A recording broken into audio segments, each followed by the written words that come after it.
चलो ठीक है। हेलो एवरीवन, कैसे हो आप सब। एक बार फिर से स्वागत है आप सबका आपके अपने यूट्यूब चैनल एपी के इंग्लिश क्लासेस पर। ये हमारी एक्टिव पैसिव वॉइस की सेकंड क्लास है। इससे पहले हम एक क्लास डिस्कस कर चुके हैं जिसमें आपको एक्टिव पैसिव वॉइस बड़े ही बेसिक लेवल से आपको बताया गया है।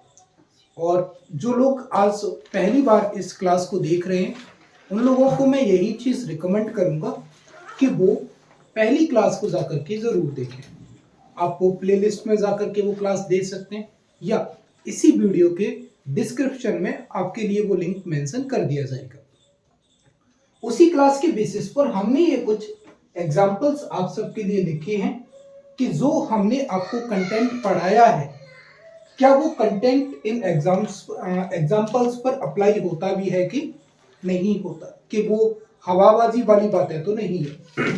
और ये सारे वो एग्जाम्पल हैं बेटा जिन्हें कभी ना कभी किसी लेवल के एग्जाम में पूछा गया है। ठीक है, एक बात और बता दूं, हो सकता है कि कुछ ऐसे लोग भी हों जो इस क्लास को पहली बार देख रहे हों, तो क्या उनके लिए ये जरूरी है कि वो पहली क्लास को देख करके आए एक्टिव पैसिव वॉइस की? देखो, जरूरी तो बिल्कुल है, क्योंकि जब तक आपको किसी चीज का बेस पता नहीं है, मुख्य नॉलेज ही नहीं है आपको किसी चीज की, तो फिर गड़बड़ हो जाएगी भाई। मामला क्या हो जाएगा? गड़बड़ हो जाएगा। और हमें बिल्कुल मामला सेट करके चलना है, कोई भी किसी भी प्रकार की क्या नहीं हो जाए, दिक्कत नहीं हो जाए किसी भी तरीके की। अब जो पहली बार है उनके लिए कुछ चीजें मैं बता देता हूँ। देखो, समस्या जो पेपर में जो लिख करके आता है, अगर मैं एकेडमिक सेशन की बात करूं तो एकेडमिक सेशन में ये कोई मान लीजिए ये कोई एग्जांपल लिखा है कि B2 कैन डू इट। अब इसके बाद लिख करके क्या आएगा? इसके बाद लिख करके आएगा भाई साहब चेंज द वॉइस। क्या लिख करके आएगा आपके लिए? Change the voice.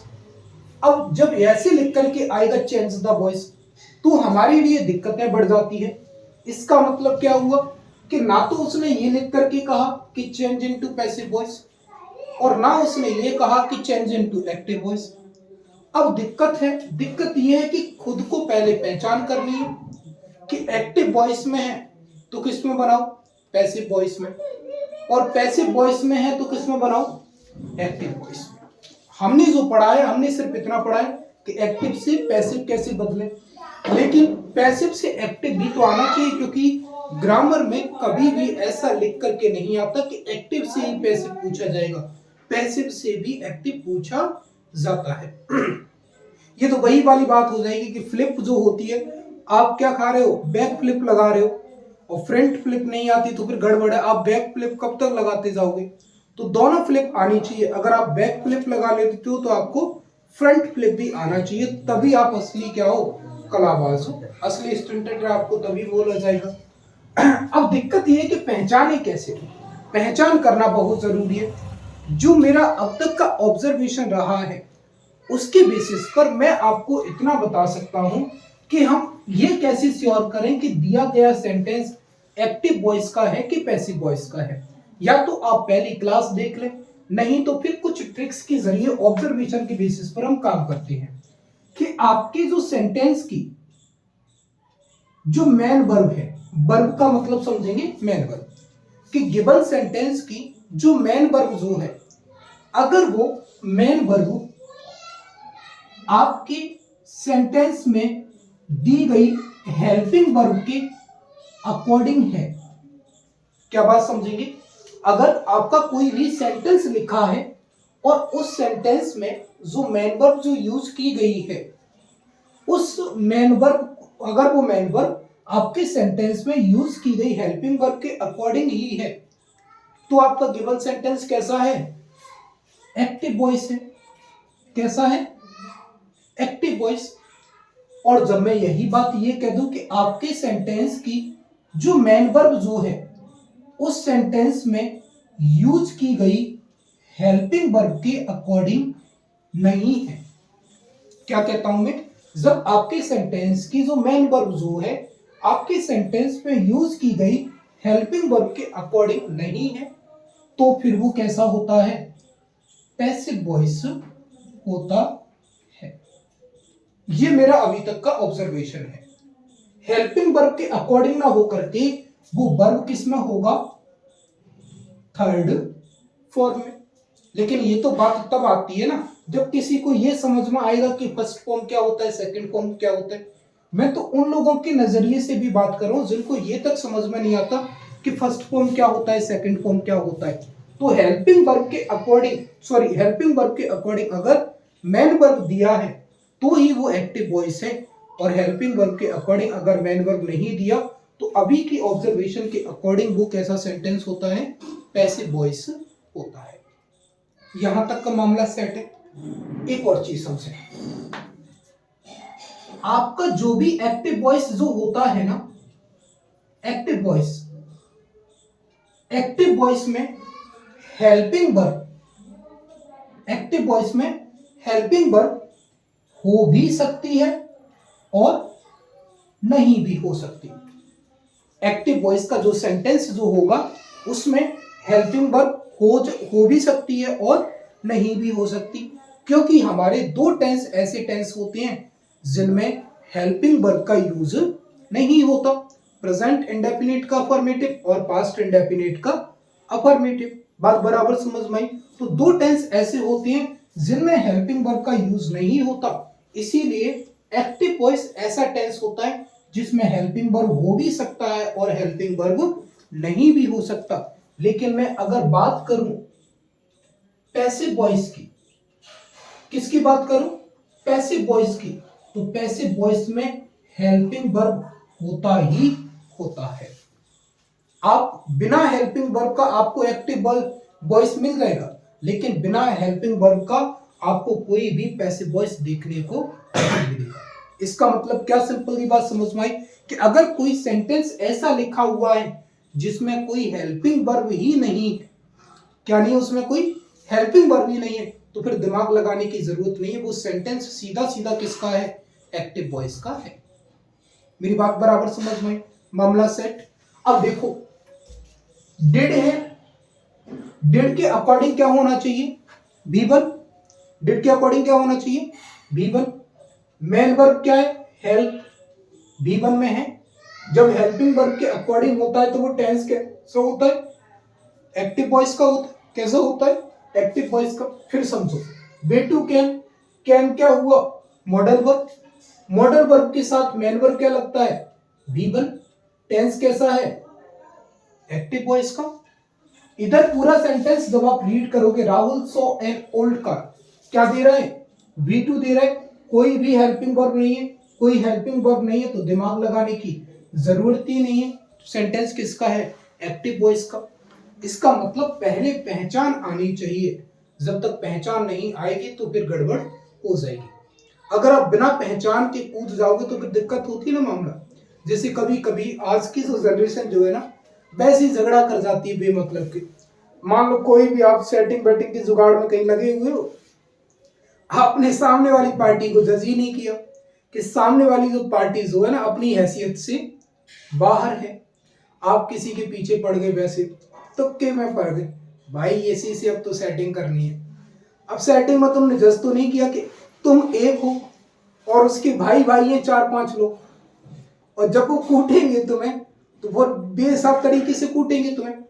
इसीलिए पहचान कर लेना ठीक रहेगा कि सामने वाली पार्टी तुम्हारी हैसियत के अकॉर्डिंग है कि नहीं है। इसीलिए एक और एग्जांपल से समझो, जैसे आजकल के लड़के जो होते हैं झगड़ते बहुत हैं आपस में। तो कभी कभी क्या होता है, तुम किसी से परिचित नहीं होते, आपने किसी एक को ढंग से कूट दिया, वो अकेला था तुमने कूट दिया, तुम्हें उसकी हैसियत का मालूम नहीं है, वो अपने पूरे परिवार को लेकर के आया और पहले तुम्हें ठोका, तुम्हारे साथ वालों को ठोका, तुम्हारे घर वालों को ठोका, तो फिर गड़बड़ हो जाती है, रायता बेमतलब का फैल जाता है। इसीलिए बेटर क्या होगा कि हम पहले सामने वाले को ठीक ठाक से समझ लें कि क्या वो हमारी कैप्चर में हो सकता है कि नहीं हो सकता। बात बिल्कुल सही। अब आगे कहां तक ये बातें ध्यान रखेंगे, इनसे आप पहचान कर सकते हो। अगर मैं थोड़ा सा और आगे जाऊं तो आप एक्टिव पैसिव वॉइस बनाते कैसे वो समझो बात को। जो गिवन सेंटेंस जो है उसका आप क्या निकालिए, ऑब्जेक्ट निकालिए, और ऑब्जेक्ट को किस में चेंज करिए, सब्जेक्ट में। उस टेंस की जो मेन वर्ब जो है, मेन वर्ब को आप उसी मेन वर्ब के थर्ड फॉर्म में चेंज करिए। जो सेंटेंस जो दिया है उसका आप सब्जेक्ट ढूंढिए, और सब्जेक्ट ढूंढ करके उसे ऑब्जेक्ट में क्या कर दीजिए, चेंज कर दीजिए।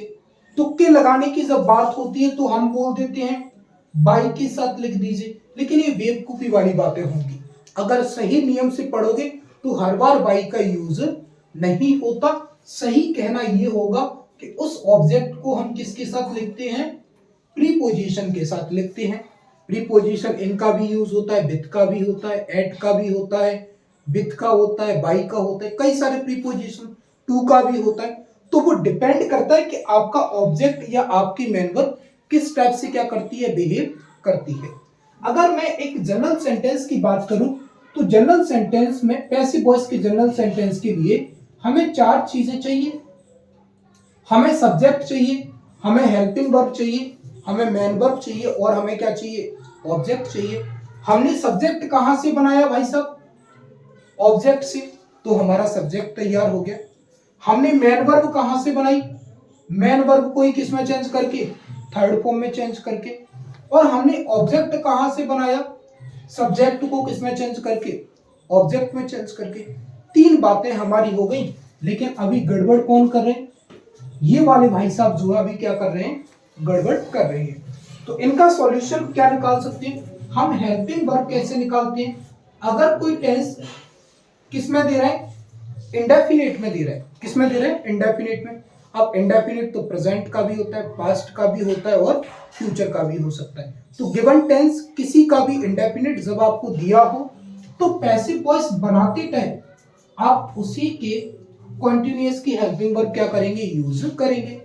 प्रेजेंट इंडेफिनिट अगर आपको एक्टिव वॉइस में दे रहा है तो पैसिव वॉइस बनाते समय आप हेल्पिंग वर्ब क्या लगाओगे, प्रेजेंट कॉन्टिन्यूअस की। सिर्फ हेल्पिंग वर्ब लगाओगे, मेन वर्ब चेंज नहीं करोगे। कि मान लीजिए आपको डू डज लगा करके दे रहा है, आपने साथ में इज आरएम चिपकाया और आईएनजी भी घुसेड़ दिया, तो वो काम नहीं चलेगा, क्योंकि मेन वर्ब तो थर्ड फॉर्म में बन गया। आपको सिर्फ क्या करना है, सिर्फ और सिर्फ हेल्पिंग वर्ब, ज्यादा छेड़खानी नहीं करने का। इसके बाद जब बात किसकी आती है कि गिवन सेंटेंस किसमें हो, कॉन्टिन्यूअस में ही हो, किसमें हो, कॉन्टिन्यूअस में, तो हम क्या करते हैं कि सेम कॉन्टिन्यूअस की हम हेल्पिंग वर्ब रिपीट कर देते हैं, और साथ में हम क्या चिपकाते हैं भाई साहब, बीइंग चिपकाते हैं। अगर गिवन टेंस परफेक्ट का है तो हम परफेक्ट को परफेक्ट में रखते हैं और साथ में क्या चिपकाते हैं, बीइंग चिपकाते हैं। अगर गिवन टेंस में मॉडल वर्ब लगी है तो बेटा हम सेम मॉडल रिपीट करते हैं और साथ में क्या चिपकाने का काम करते हैं भाई साहब, बी चिपकाने का हम क्या करते हैं, काम करते हैं। इंडेफिनिट हुआ तो कॉन्टिन्यूअस चिपका दिया, कॉन्टिन्यूअस हुआ तो कॉन्टिन्यूअस को कॉन्टिन्यूअस रखा, साथ में क्या जोड़ दिया, बीइंग जोड़ दिया। परफेक्ट हुआ तो परफेक्ट को परफेक्ट रखा, साथ में क्या लगा दिया, बीइंग लगा दिया। मॉडल हुआ तो सेम मॉडल वर्ब रिपीट कर दी और साथ में क्या लगा दिया, बी लगा दिया। अब कुछ बुद्धिमान लोग हो सकता है ये भी पूछे कि यहाँ पर कॉन्टिन्यूअस में बीइंग क्यों लगाया, परफेक्ट में बीइंग क्यों लगाया। तो भाई साहब अगर ये समझना है तो फिर आपको पहली क्लास देखनी पड़ेगी, उसके अलावा कोई सॉल्यूशन नहीं, क्योंकि ये भाई साहब डिटेल वाली चीजें हैं जो आपको वहां से जाकर के बिल्कुल एक एक लेयर हटा करके आप वहां से इसको जो है देख सकते हैं। ठीक है, दूसरी बात ये समझो कि टेंस तो आप इसके अकॉर्डिंग चेंज कर लोगे। तीसरी और अगली बात ये है कि जो सेंटेंस आपका एक्टिव वॉइस में होगा, जो सेंटेंस आपका किधर होगा, एक्टिव वॉइस में, सेम सेंटेंस आप किधर रिपीट करोगे, पैसिव में रिपीट करोगे। अगर मान लीजिए कि एक्टिव में आपको सेंटेंस अफर्मेटिव में दे रहे हैं तो आप पैसिव वॉइस जब उसका बनाएंगे तो सेंटेंस कैसा रखोगे, अफर्मेटिव ही रखोगे। जब आपको इधर नेगेटिव दिया जाएगा तो इधर भी नेगेटिव, इधर आपको पॉजिटिव तो इधर पॉजिटिव, इधर इंटेरोगेटिव तो फिर इधर भी कैसा, इंटेरोगेटिव ही आपको रखना पड़ेगा। मामला सेट, कोई दिक्कत किसी प्रकार की। अब देखो एक पूरा का पूरा थीम अपन सेट करते हैं। एक सेंटेंस है कि समीर इनवाइटेड कीर्ति। जब आप इसको देखोगे तो इनवाइटेड V2 में दे रहा है, ऑब्जेक्ट क्या है कीर्ति, कीर्ति को कहां लाके आगे लाए कीर्ति, इधर V2 में दे रहा है, V2 किसका होता है पास्ट इंडेफिनिट का होता है, पास्ट इंडेफिनिट को किस में चेंज करेंगे कॉन्टिन्यूअस में, कीर्ति के अकॉर्डिंग क्या लगेगा वाज, इनवाइटेड का क्या चिपकाया इनवाइटेड और बाय समीर। ठीक है भैया। इसके बाद Rahul saw an old car, Rahul ने क्या देखी एक पुरानी कार देखी, तो क्या देखने का काम किया एन ओल्ड कार, भाई साथ प्रोनाउन में से कोई भी प्रोनाउन नहीं होता तो उसको हम एज इट चिपकाने का काम करते हैं। सो सेकंड फॉर्म दे रहा है तो बाज वर लगेगा, कार सिंगुलर होने की वजह से क्या लगाया बाज लगाया। शो का थर्ड फॉर्म क्या होता है सीन होता है, और राहुल एक नेम है या पर्सनल नेम, पर्सनल प्रोनाउन बोल दो, या पर्सनल जब प्रोनाउन जब होता है या नाउन जब होता है तो हम किसका यूज करते हैं प्रीपोजिशन बाई का यूज करते हैं, इसीलिए यहां पर क्या लगा दिया हमने बाई लगा दिया। करण पेंट्स द बॉल, अब इधर क्या आ गया V1 के साथ एस या ES, V1 के साथ एस या ES प्रेजेंट इंडेफिनिट को शो करता है, और प्रेजेंट इंडेफिनिट होने की वजह से हम किसका यूज करेंगे प्रेजेंट कंटिन्यूअस यूज करेंगे। द बॉल सिंगुलर है इसीलिए द बॉल को एज इट रखा, द बॉल इज लगाया, पेंट का थर्ड फॉर्म पेंटेड बाय करण। ठीक है। The knife cuts thick ropes, जो चाकू जो है क्या काटने का काम करता है मोटी मोटी रस्सियों को काटने का काम करता है, खाली रस्सी नहीं काटने की बात कह रहे, यहाँ कैसी रस्सी काटने की बात कह रहे हैं थिक रॉप्स, तो खाली रॉप्स को नहीं लिखेंगे आप पूरा का पूरा थिक रॉप्स लोगे तो थिक रॉप्स। अब क्या लगाया आर, कट का थर्ड फॉर्म क्या होता है कट होता है। अब देखो क्या आ गया नाइफ आ गया, क्या आ गया नाइफ, और नाइफ एक क्या होता है इंस्ट्रूमेंट या टूल होता है, नाइफ क्या होता है इंस्ट्रूमेंट या टूल होता है। जब भी किसी इंस्ट्रूमेंट या टूल की बात की जाती है तो उसके साथ हम प्रीपोजिशन कौन सा यूज करते हैं विद का। अब कुछ होशियार चंद जो होंगे यहाँ पर क्या चिपका देंगे बाय नाइफ कर देंगे, लेकिन बाय नाइफ नहीं होता भैया विद द नाइफ होगा, और अगर आपने यहाँ बाय नाइफ कर दिया मतलब आपकी एक नंबर की गोटी। इसके बाद नमन सरप्राइजेस अस, नमन हमको क्या करता है सरप्राइज करता है, ये ऑब्जेक्टिव केस में दे रहा है, इसको जब आप इधर लेकर के आओगे तो सब्जेक्टिव केस में भी लिखते हैं is are am, sorry s या ES लगाए तो इज आर एम लगेगा, बी के साथ आर, सरप्राइज्ड का थर्ड फॉर्म सरप्राइज। अब देखो सरप्राइज किसके द्वारा किया गया है नमन के द्वारा, जो कि एक नेम है, और नेम के लिए हम क्या लगाते हैं ठीक है।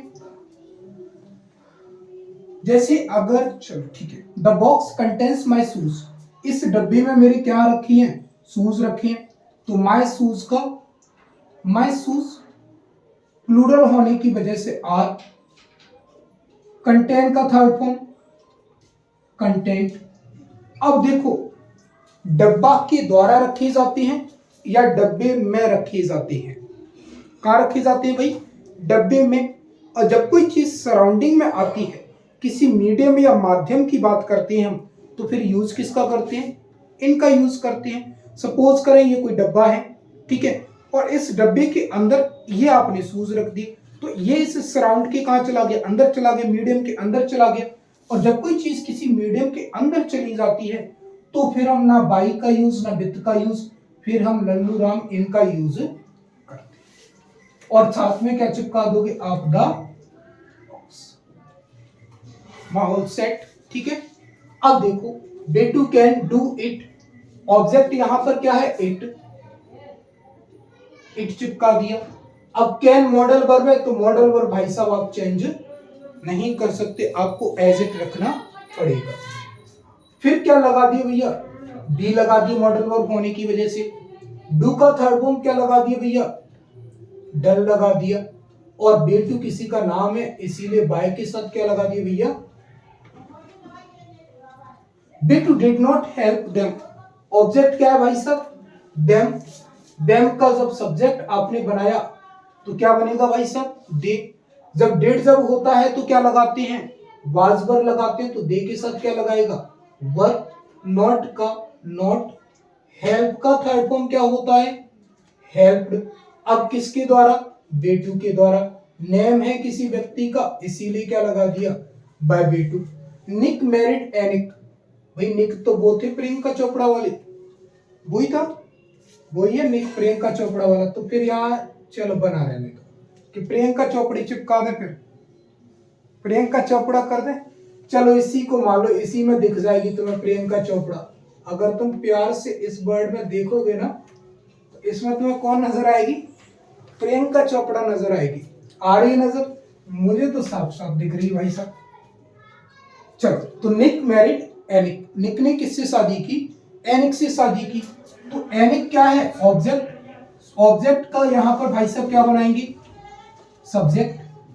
चूंकि ये V2 में दे रहे हैं, V2 में होने की वजह से एनिक के अकॉर्डिंग क्या लगा? बास लगा। क्या लगा? बास। और मैरी का थर्ड फॉर्म क्या होता है भाई साहब? मैरिड होता है ना। ये वाला लॉजिक मैंने तुम्हें कल की क्लास में बताया भी है कि जब मैरी की हम बात करते हैं तो मैरी के साथ किसका यूज होता है? टू का यूज होता है। किसका यूज होता है? टू का यूज होता है। और किससे की भैया? निक से की। अब तुम तो भाई ये भी कहोगे कि मैरी तो ऊपर वाले भी में लिखा है, मैरी नीचे ही थोड़ी लिखा है, ऊपर भी तो लिखा है, ऊपर टू क्यों नहीं आया? तो ये भैया अलग कहानी है कि जब भी बात इस मैरी बर्ड की होती है, जब इस मैरी बर्ड को एक्टिव वॉइस में हम यूज करते हैं तो किसी भी प्रीपोजिशन का यूज हम नहीं करते। लेकिन जब इस मैरी बर्ड का यूज हम कहाँ करते हैं? पैसिव वॉइस में करते हैं। तो इसके साथ जीवन पर्यंत, सातों जन्म तक मैरी के साथ क्या जुड़ा रहेगा? टू जो है जुड़ा रहेगा। जैसे एक शादी के बाद कुछ कहते हैं ना कि कितने जन्मों तक बन गए अपन? 7 जन्मों तक। वैसे ही पैसिव वॉइस में ये जब तक मैरी रहेगी, शादियां होती रहेंगी, तब तक टू का अस्तित्व वहां पर रहने वाला है। कोई गड़बड़? अगला, he will guide the stranger. वो किसको गाइड करेगा? स्ट्रेंजर को। तो स्ट्रेंजर भाई साहब ऑब्जेक्ट है, इसीलिए इसको एज ए छाप दिया, द स्ट्रेंजर। अब विल भाई साहब क्या है? Modal verb. मॉडल वर्ब भी है और देखो क्या है? फ्यूचर इंडेफिनिट भी है। फ्यूचर इंडेफिनिट के अकॉर्डिंग अगर आप इसको बनाते हैं तो आप फ्यूचर कॉन्टिन्यूअस लगाओगे, विल भी या शैल भी। मॉडल मानोगे तो मॉडल के अकॉर्डिंग भैया विल और साथ में क्या चिपका दिया? बी। गाइड का थर्ड फॉर्म भाई साहब होता है गाइडेड बाय, और ही का ऑब्जेक्ट होता है him. Ishan has done the work. देखो हैज आ गया, हैज आ गया प्रेजेंट परफेक्ट, डन आ गया तो V3 हो गया, और प्रेजेंट परफेक्ट में V3 होता है, इसीलिए गिवन टेंस किसका है? एक्टिव वॉइस का है। कैसा है? एक्टिव वॉइस का। एक्टिव वॉइस का पैसिव वॉइस बनाएंगे तो द वर्क। अब वर्क के साथ देखो परफेक्ट को तो किस में रखते हैं भैया? परफेक्ट में ही रखते हैं। तो हैज हैव लगाए तो क्या लगाएंगे? हैज हैव ही लगाएंगे। अब वर्क के साथ हैज लगाए कि हैव लगाए? वर्क जो है ना क्या है? अनकाउंटेबल नाउन है। कैसा नाउन है? Uncountable noun. और अनकाउंटेबल नाउन के साथ हम हमेशा सिंगुलर मेन वर्ब या सिंगुलर हेल्पिंग वर्ब का क्या करते हैं? यूज करते हैं। इसीलिए यहां पर आप क्या लगाओगे? हैज, और साथ में क्या लगाओगे? बीन लगाओगे। द वर्क हैज बीन, और उसके बाद डन ऑलरेडी थर्ड फॉर्म में होता है तो डन रखोगे बाय ईसा। ठीक है, इतनी बात क्लियर। अगला है she was looking after the baby. अब किसकी केयर की गई भैया? बेबी की। तो बेबी को क्या रखा भैया? एज इट रखा, द बेबी। अब बाज पर लगा है तो बाज पर ही लगाते हैं, बेबी के अकॉर्डिंग क्या लगा? बाज लगा। अब लुकिंग आफ्टर मेन वर्ब क्या है? मेन वर्ब तो ये पूरा ही है भैया, ये क्या है? फ्रेजल वर्ब है। एक और लॉजिक समझ लो,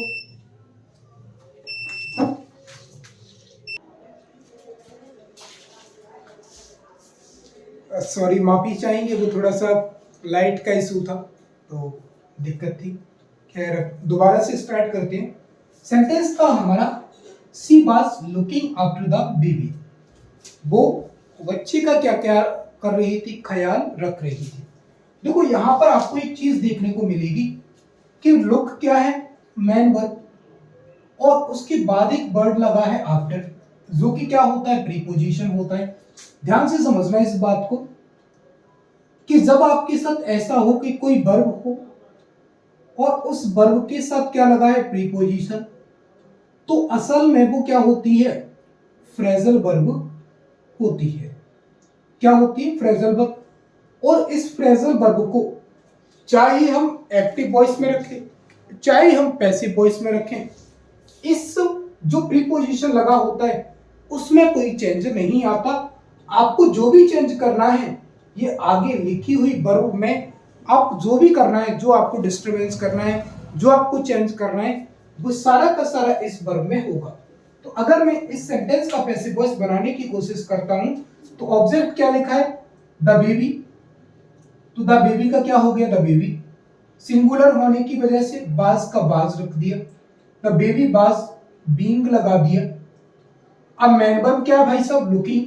लुकिंग का थर्ड फॉर्म आपने क्या किया, लुक्ड और आफ्टर, क्योंकि ये इसी के साथ लगा कर दिया, तुमने तो अलग से लगाया नहीं, और लगी हुई चीज को तुम हटा नहीं सकते, इतनी तुम्हारी हैसियत है नहीं। अब ये क्या है, प्रोनाउन है। पर्सनल प्रोनाउन के साथ हम क्या लगाते हैं, बाई लगाते हैं, और सी का ऑब्जेक्टिव क्या होता है भाई साहब, हर होता है। अब मेरे कुछ बुद्धिमान लोग जो होंगे वो तो भैया ये दिमाग लगाएंगे यहां से कि आफ्टर भी प्रीपोजिशन है और बाई भी क्या होता है, प्रीपोजिशन होता है। दो दो प्रीपोजिशन नहीं आ सकते एक साथ, नहीं लिख सकते आप, ऐसा होता है। लेकिन इतना याद रखना भाई साहब, अगर आप यहां पर आफ्टर नहीं लगाते हो तो ये जो लुक आफ्टर का मतलब जो है ना, वो फिर मतलब नहीं रहेगा। और इसीलिए फ्रेजल वर्ब में जो आपको फ्रेजल वर्ब जो होते हैं उसके प्रीपोजिशन को आप हटा नहीं सकते। बात मेरी बराबर समझ में आई। अगला मैंने लिखा the public stared at her. तो ऑब्जेक्ट क्या है, ही, हर। हर का सब्जेक्ट क्या होता है, सी। स्टेयर्ड V2 दे रहा है, V2 होने की वजह से वाज लगाया। स्टेयर्ड का थर्ड फॉर्म स्टेयर्ड लगाया, और एट का क्या लिखा, एट, क्योंकि ये फ्रेजल वर्ब है तो आपने इसको एज इट लिखा। अब मैंने क्या लगा दिया, बाई, और द पब्लिक का द पब्लिक। अब मैं तुमसे ये बात कहूं कि यहां आप बाय पब्लिक मत लिखिए, बाय द पब्लिक मत लिखिए, तो आप कहोगे क्यों गुरुजी, इससे आपको क्या आपत्ति है। इससे मेरे भाई मुझे थोड़ी सी आपत्ति है।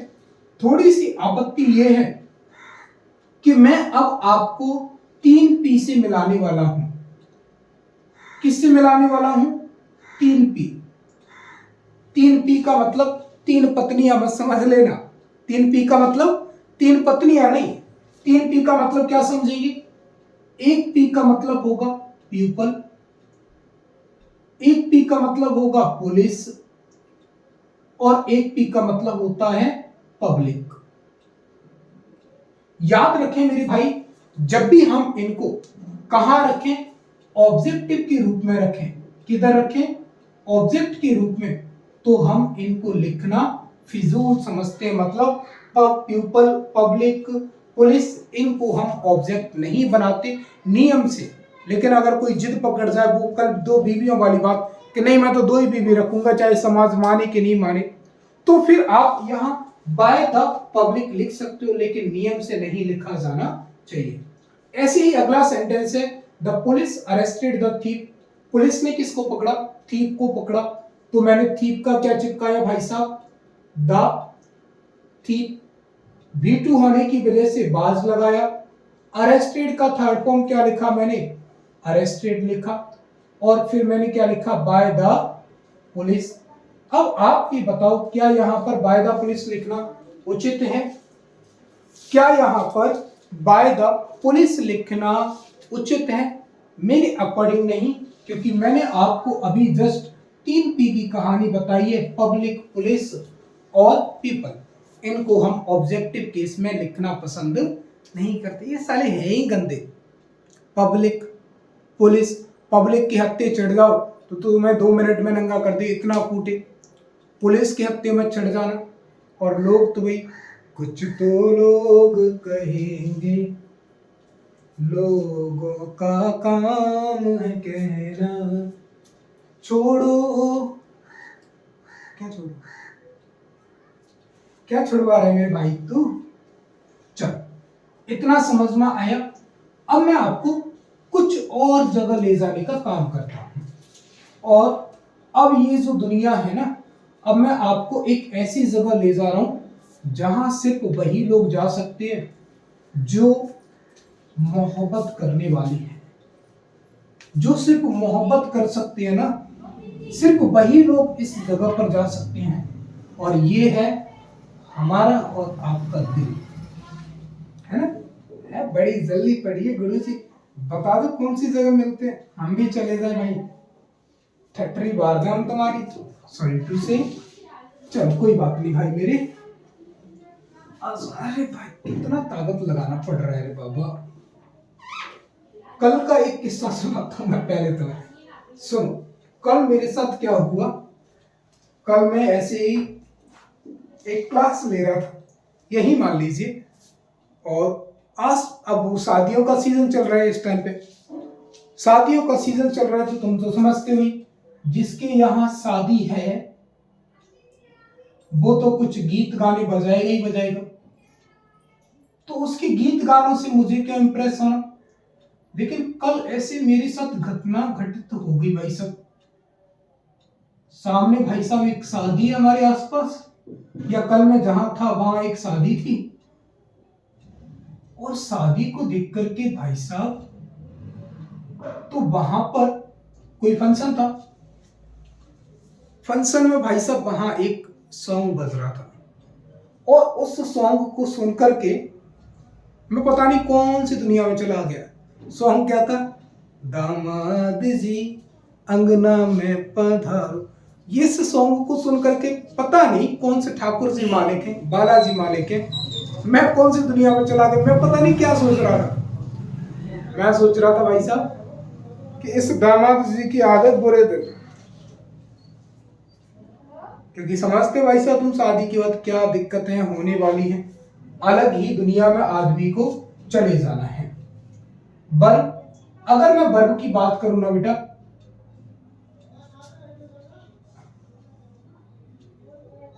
चिक्का कर दी गुरुजी तुमने, चिक्का तो पंख सी फैला दी इसकी। देख लो एक वर्ब की कितनी पंख फैला दी, 2-2 पंख फैला दी। मानते हो कमाल का? हाँ, इस 2 पंख को निकालने का मतलब यह है कि वर्ब जो है ना हमारी 2 होती है। एक वर्ब होता है ट्रांजिटिव वर्ब, एक इसका फॉर्म कैसा होता है? Transitive verb. और दूसरा जो वर्ब जो होता है ना भाई साहब, कैसा होता है? Intransitive verb. एक वर्ब आपने कह दी गुरुजी कि ट्रांजिटिव वर्ब होती है, एक वर्ब आप ये कह रहे हो कि कैसी वर्ब होती है? इनट्रांजिटिव वर्ब होती है। अब हम कैसे पहचाने गुरुजी कि कौन सी ट्रांजिटिव वर्ब है और कौन सी इनट्रांजिटिव वर्ब? अगर मैं आपको ट्रांजिटिव वर्ब का मतलब समझाने की कोशिश करूं, तो ट्रांजिटिव वर्ब का मतलब होता है सकर्मक, और वर्ब का मतलब तो तुम समझते ही हो, क्रिया। और इनट्रांजिटिव का मतलब क्या होता है भाई साहब? इनट्रांजिटिव का मतलब होता है अकर्मक। कुकर्मी नहीं भैया, अकर्मक। और सकर्मक हिंदी में जब आप पढ़ेंगे तो हिंदी में आपको क्या जानने को मिलेगा कि जब भी हम किसी वर्ड के साथ, हिंदी की बता रहा हूं मैं, वैसे मैं बहुत कच्चा हूं भाई साहब हिंदी में, लेकिन मैं आपको बात बताऊं कि हिंदी के अगर किसी वर्ड के साथ हम स जोड़ देते हैं, क्या जोड़ देते हैं? स, तो उस स का मतलब होता है विथ। विथ मतलब किसी चीज के साथ होना। अब स लगा किसके साथ है भाई साहब? कर्म के साथ, और कर्म को इंग्लिश ग्रामर में बोलते हैं हम ऑब्जेक्ट। कर्म को हम इंग्लिश ग्रामर में क्या बोलते हैं भाई साहब? ऑब्जेक्ट बोलते हैं। इसका मतलब क्या समझ में आया कि ट्रांजिटिव वर्ब हम उन वर्ब को कहते हैं जो किसके साथ होती हैं? ऑब्जेक्ट के साथ तो होती है। ऐसा वर्ब जिसमें ऑब्जेक्ट होता है, जिसके साथ ऑब्जेक्ट होता है, उन वर्ब को हम ट्रांजिटिव वर्ब कहते हैं। मामला सेट। अब इसी हिंदी की कहानी को, ये जो प्रेम जो उमड़ रहा है ना हमारे हिंदी के प्रति, हाय हाय गुरु जी, क्या हिंदी का मिला आपको अ, और आपका हिंदी का जो मतलब जो होता है, आपका मतलब होता है विथ आउट। क्या होता है भाई साहब? With out. विदाउट का मतलब आप समझते हैं के बिना। और आगे जाकर के क्या लिखा है भाई साहब? कर्म। कर्म को मैं अभी बता के आया हूं, ये होते हैं लालू राम ऑब्जेक्ट। तो ये क्या हो गया? Without object. मतलब ट्रांजिटिव वर्ब ऐसे वर्ब होती हैं, ट्रांजिटिव वर्ब उन वर्ब को कहते हैं जिनमें ऑब्जेक्ट होता है, और इनट्रांजिटिव वर्ब हम उन वर्ब को कहते हैं जिनमें ऑब्जेक्ट नहीं होता। ठीक है, मामला सेट। कोई दिक्कत किसी भाई को? कोई कष्ट? शारीरिक कष्ट भी नहीं होगा, मानसिक तो दूर की बात है। अब मैंने आपको बताया, हमने देखा है कि जब हम पैसिव वॉइस बनाते हैं तो पैसिव वॉइस का क्या बनता है? ऑब्जेक्ट से सब्जेक्ट बनता है। और जब हम ये कह रहे हैं कि ऐसी वर्ब भी होती हैं जिनका ऑब्जेक्ट नहीं होता, जब तक ऑब्जेक्ट नहीं होगा, थोड़ा सा सोचिए, गौर से सोचिए, जब आपके पास ऑब्जेक्ट ही नहीं है तो फिर सब्जेक्ट कहां से बनाओगे तुम? है ना सोचने वाली बात कि जब सब्जेक्ट ही नहीं है तुम्हारे पास, सॉरी ऑब्जेक्ट ही नहीं है जब आपके पास, तो आप सब्जेक्ट कहां से बनाओगे? और जब तक सब्जेक्ट नहीं बनेगा आप पैसिव वॉइस नहीं बना सकते। है ना लॉजिक? तो ऐसा क्या समझ में आता है कि इनट्रांजिटिव वर्ब का पैसिव नहीं बनता, लेकिन ट्रांजिटिव वर्ब की अगर मैं बात करूं तो ट्रांजिटिव वर्ब का पैसिव वॉइस बन जाता है। अब हम कंफर्म कैसे करें गुरुजी कि दी गई वर्ब हमारी ट्रांजिटिव वर्ब ही है या इनट्रांजिटिव वर्ब है? ये भी सुन लो, बड़ा प्यारा क्वेश्चन किया है आपने। देखो, कोई भी वर्ब है और वर्ब के बाद अगर आपको आंसर व्हाट से मिल जाता है या आपको होम से मिल जाता है। अब चूंकि मैंने तुमसे कहा कि हम हिंदी से बहुत ज्यादा प्रेम करते हैं, इसीलिए व्हाट का मीन क्या और होम का मीन किस। जब ये वाली कंडीशन तुम्हारे पास हो तो ऐसे वाले वर्ब का आपका पैसिव वॉइस बन सकता है। अब मैं आपसे ये कहूं कि आप इंट्रांजिटिव वर्ब कैसे पहचानोगे? तो कोई भी वर्ब है, उस वर्ब के बाद अगर आंसर आपको किससे मिलता है? वेयर से मिलता है, या आपको आंसर व्हेन से मिलता है, या आपको आंसर किससे मिलता है? हाउ से मिलता है। तो वेयर का मतलब कहां, व्हेन का मतलब कब, और हाउ का मतलब कैसे। ऐसी वर्ब जिनके बाद आपको आंसर इन क्वेश्चंस का मिले तो उन वर्ब को हम क्या कहते हैं? इंट्रांजिटिव वर्ब कहते हैं। ये पढ़ने के बाद आपको एक चीज तो समझ में आ गई होगी कि अब तक हम कहते थे ना कि हर एक सेंटेंस का पैसिव वॉइस बन जाता है, हर एक का पैसिव वॉइस नहीं बनता। मेरी बात समझ में आ रही है? आपको सेंटेंस देखना पड़ेगा, चीजें वहां पहचान करनी पड़ेंगी, चेंज हो सकता है पैसिव वॉइस, तभी पैसिव वॉइस बनेगा, अदरवाइज पैसिव वॉइस नहीं बनता। एकेडमिक वालों को कोई सोचने की जरूरत नहीं है, क्योंकि उनमें ऐसी हरकतें नहीं होती ये जो मैं आपको जो लेवल दे रहा हूं ना, ये लेवल हमें तब चाहिए जब हम एक अलग ही लेवल के, एक बहुत अच्छे लेवल के एग्जाम की तैयारी करते हैं। एग्जाम्पल से मैं प्रूव करना चाहूं, मैंने लिखा आई sang ए सॉन्ग, और इधर मैंने लिखा आई वेंट टू स्कूल। ठीक है, बात समझ में आ गई। अब आपने पूछा मैंने गाया, ये वर्ब होगी।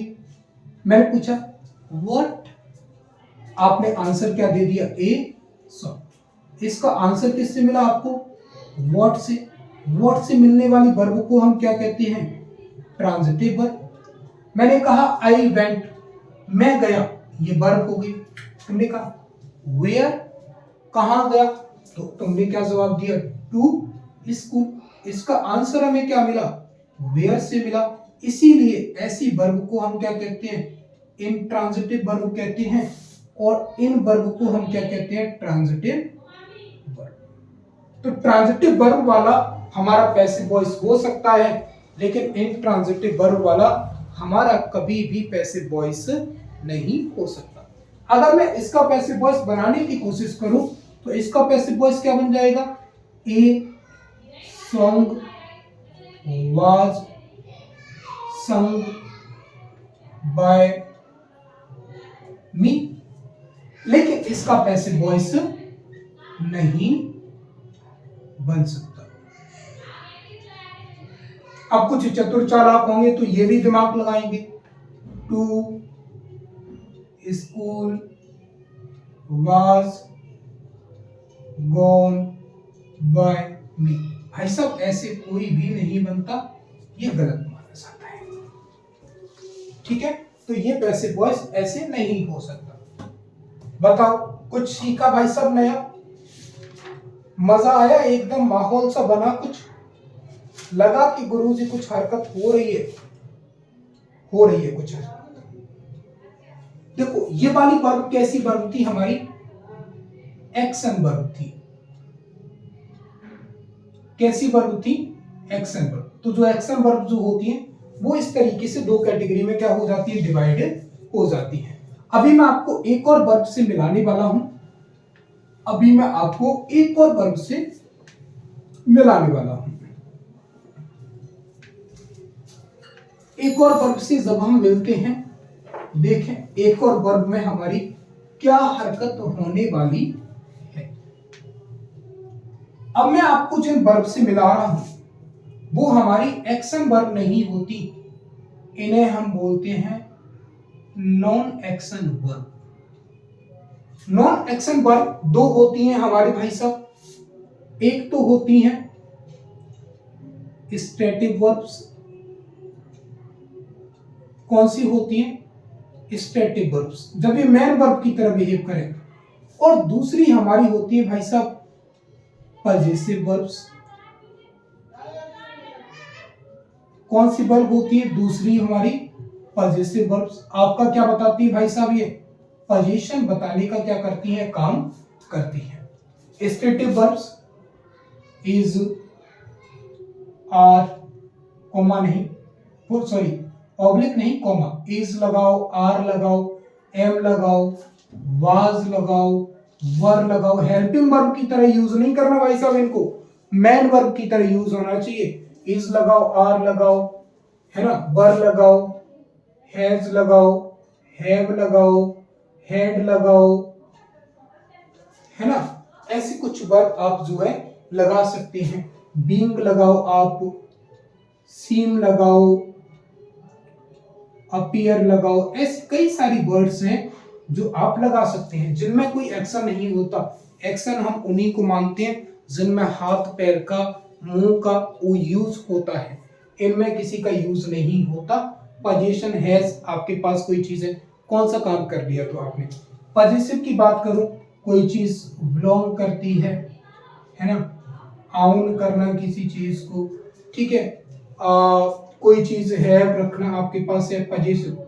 सॉरी ये यहाँ पर भी आप इसको यूज नहीं कर सकते, सॉरी यहाँ ये पोजीशन बताने वाली वर्ब है, तो फिर यहाँ पर आप बी कर सकते हैं, बिकम कर सकते हैं, ठीक है, बीन कर सकते हैं। ऐसी कई सारी वर्ब हैं जिन्हें आप यूज कर सकते हैं। देखो इनमें कोई एक्शन तो नहीं हो रहा। जैसे मैंने कहा इधर लुक्स हो सकता है, जैसे मैंने कहा यू लुक सेट टुडे।